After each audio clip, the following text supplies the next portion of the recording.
How to merge photos on Android. Hello everyone, welcome back to our channel. So let's dive right in without wasting any time.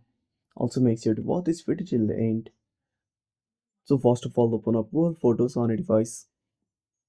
If you haven't installed it, open up Play Store, tap on the search icon. Now type Google Photos,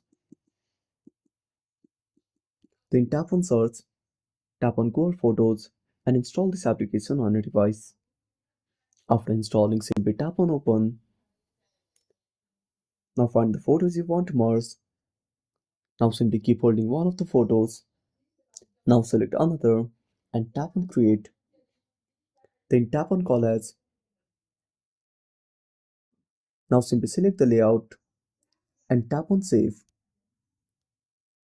And that's it. Thanks for watching. Make sure to subscribe our channel and hit the bell icon. See you in the next video.